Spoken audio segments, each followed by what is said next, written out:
आयव्यय खाते का अर्थ। आज हम इस वीडियो में आपके लिए लाए हैं आयव्यय खाता किस प्रकार से बनाया जाता है, उसको बनाते समय क्या क्या बातों को ध्यान रखना चाहिए।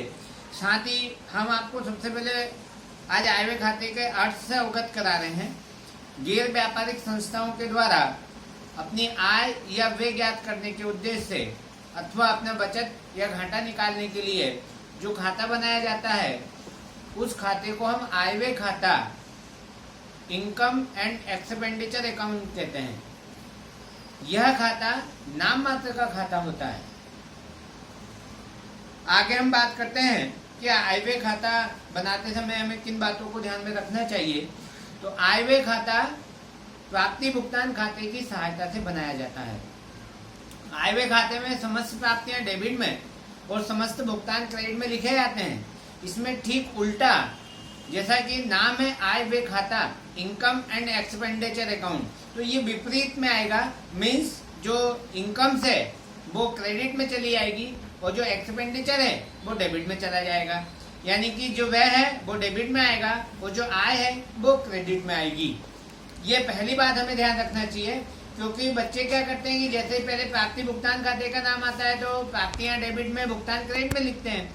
ठीक उसी प्रकार से बच्चे आयव्यय खाता जब बनाते हैं तो आय डेबिट में लिख देते हैं और व्यय क्रेडिट में लिख देते हैं, जो कि गलत होता है। सबसे पहले हमें व्यय डेबिट में लिखना है और आय क्रेडिट में लिखना है। एक्सपेंडिचर जो होते हैं वो डेबिट में लिखेंगे और इनकम जो होती है वो क्रेडिट में लिखेंगे। फिर हमें जिन बातों को ध्यान रखना है उनको जरा हम ध्यान से सुनेंगे। जैसा मैंने आपको कहा कि सबसे पहले आयव्यय खाता जो है वो प्राप्ति भुगतान खाते की सहायता से बनाया जाता है। इस बात का विशेष तौर पे ध्यान रखना। तो पहली बात हमें ये ध्यान रखना है कि जो प्राप्ति भुगतान खाते में बैलेंस दिए होते हैं, डेबिट में जो बैलेंस हम लिखते हैं वो, और क्रेडिट में जो बैलेंस निकालते हैं वो बैलेंस को नहीं लिखना। आयव्यय खाते में बैलेंस का लेखा नहीं किया जाता है। मैं आपको प्राप्ति भुगतान खाते से जोड़ के इसको चलूंगा। जैसा मैंने पूर्व में आपको बताया था कि प्राप्ति भुगतान खाते में समस्त प्राप्तियां डेबिट में, समस्त भुगतान क्रेडिट में लिखे जाते हैं। इसमें थोड़ा सा हमें ध्यान रखना है कि आयव्यय खाते में समस्त आगमगत आय को लिखना है, अर्थात जो पूंजीगत आय होती है उन पूंजीगत आय को आयव्यय खाते में नहीं लिखना होता है।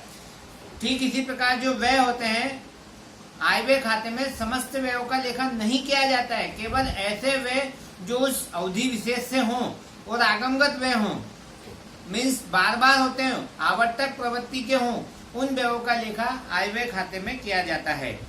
फिर आगे हमें ध्यान रखना कि जो आयव्यय खाता होता है उस आयव्यय खाते में चालू वर्ष की समस्त आय और चालू वर्ष के समस्त व्यय का लेखा किया जाता है।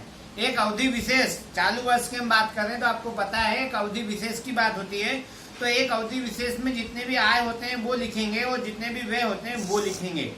फिर हमें ध्यान रखना है कि जो पूंजीगत प्राप्तियां होती है उनका और जो पूंजीगत भुगतान होते हैं उनका लेखा इस आयव्यय खाते में नहीं करना चाहिए।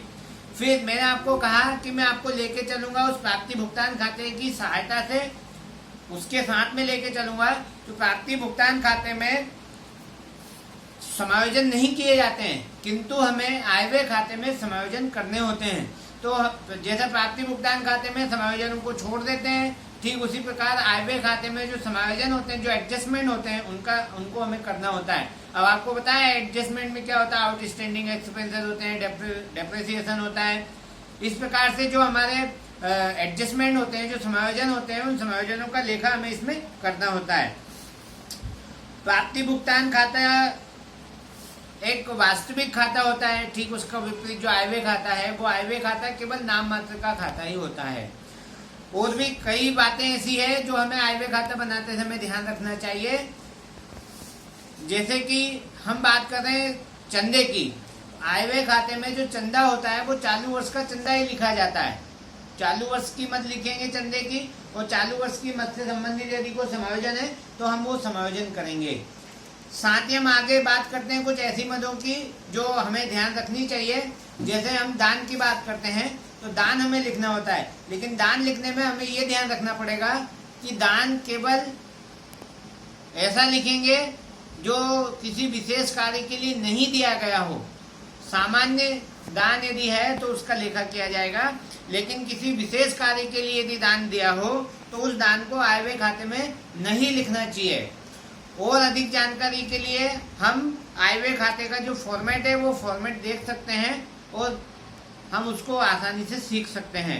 पुनः एक बार मैं कहूँगा आपसे कि आय व्यय खाता जो होता है वो एक नाम मात्र खाता होता है, नाम मात्र प्रकृति का ही खाता होता है।